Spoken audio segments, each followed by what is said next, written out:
मेरा नाम रितु है और आप देख रहे हैं इंग्लिश विद रितु चैनल। तो आज हम लोग करने जा रहे हैं फ्यूचर इंडेफिनिट। सबसे पहले फ्यूचर इंडेफिनिट का स्ट्रक्चर देख लेते हैं। सब्जेक्ट प्लस विल या शैल,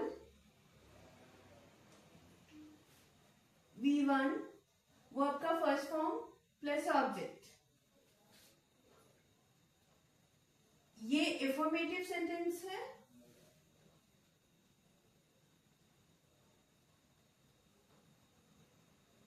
ये नेगेटिव सेंटेंस का स्ट्रक्चर लिखने वाली हूं अभी मैं। Subject plus will shall plus not V1 plus object. इसके बाद interrogative. As I earlier mentioned, interrogative में ऑलवेज जो हेल्पिंग वर्ब होता है वो सब्जेक्ट से पहले आता है।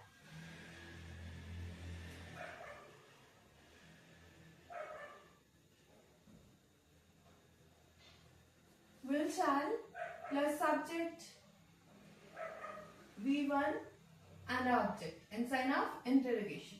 अब आपको यहाँ पे लग रहा होगा कि हम विल कहाँ यूज करेंगे और शैल कहाँ यूज करेंगे, तो आइए देख लेते हैं।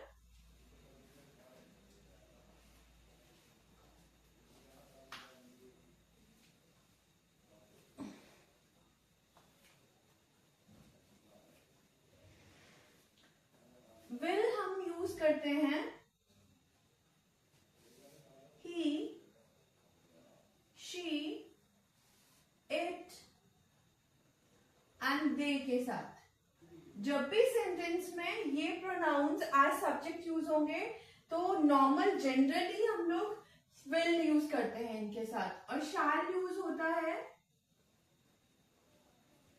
I और V के साथ।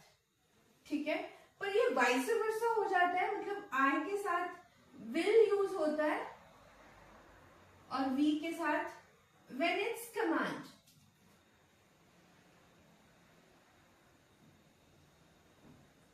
और थ्रेट और डिटर्मिनेशन। डिटर्मिनेशन का मतलब होता है कोई दृढ़ संकल्प करना। जैसे आपने बोल दिया आई विल क्लियर या I will prepare for competitive examinations. ठीक है, तो वो आपका डिटर्मिनेशन है कि आप प्रिपेयर करेंगे ही। और अगर ही शी कमांड, थ्रेट और डिटर्मिनेशन में आई वी के साथ विल यूज होता है और ही शी इट के साथ और दे के साथ शैल यूज होता है। इन जर्नल स्टेटमेंट्स में हम लोग विल और शैल आई वी के साथ यूज करेंगे, will he she it they के साथ यूज करेंगे। इसका ठीक ऑपोजिट हो जाएगा in case of command, threat and determination. Okay, तो अभी हम कुछ एग्जांपल्स देख लेते हैं।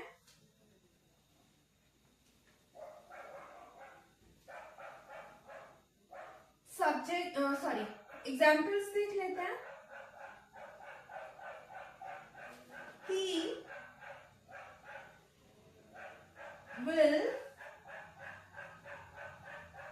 help you। दूसरा example,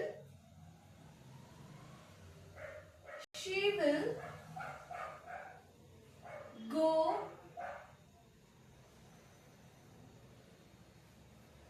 to the market tomorrow। तो ये कुछ एग्जांपल्स हैं। अब हम यूजेस कर लेते हैं कि फ्यूचर इंडेफिनिट हम लोग कहाँ यूज करते हैं।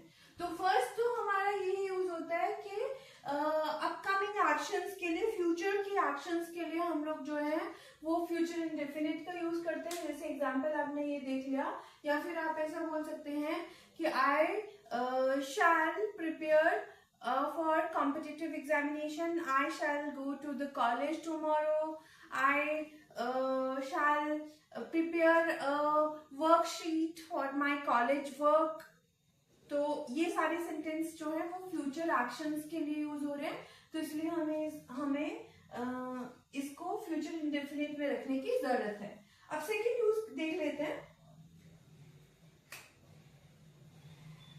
जब टू एक्शंस,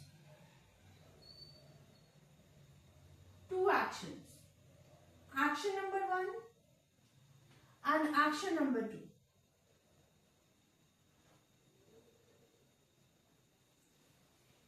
एक के बाद एक हो रहे हो और एक सेंटेंस, एक क्लॉज जो एक्शन नंबर 1 है या एक्शन नंबर 2 है वो एक दूसरे पे डिपेंड करता है, कंडीशनल है, ठीक है। तो कंडीशनल सेंटेंसेस में हम लोग क्या यूज करते हैं, फ्यूचर इंडेफिनिट यूज करते हैं। जैसे कि एक एग्जांपल ले लेते हैं, आई के साथ क्या आएगा, शैल। आई shall bye a car when I visit Delhi। तो आप देख सकते हो इसमें I shall buy a car principal clause है, क्योंकि ये अपने आप में कंप्लीट सेंटेंस है, प्रिंसिपल क्लॉज है। और ये when I visit Delhi is subordinate because it depends upon principal clause, subordinate। तो ये कंडीशनल सेंटेंस हुआ कि अगर जब मैं दिल्ली जाऊंगा तब मैं कार खरीदूंगा, तो जो प्रिंसिपल क्लॉज होता है वो आएगा फ्यूचर इंडेफिनिट में, फ्यूचर इंडेफिनिट में, और जो सबऑर्डिनेट क्लॉज होगा वो आएगा प्रेजेंट इंडेफिनिट में। ओके, तो ये दो यूजेस थे फ्यूचर इंडेफिनिट के। आई होप आपको फ्यूचर इंडेफिनिट यहाँ पे क्लियर हुआ होगा। अगर आपको वीडियो पसंद आया हो तो आप वीडियो को लाइक शेयर सब्सक्राइब करना ना भूलिएगा। Thank you.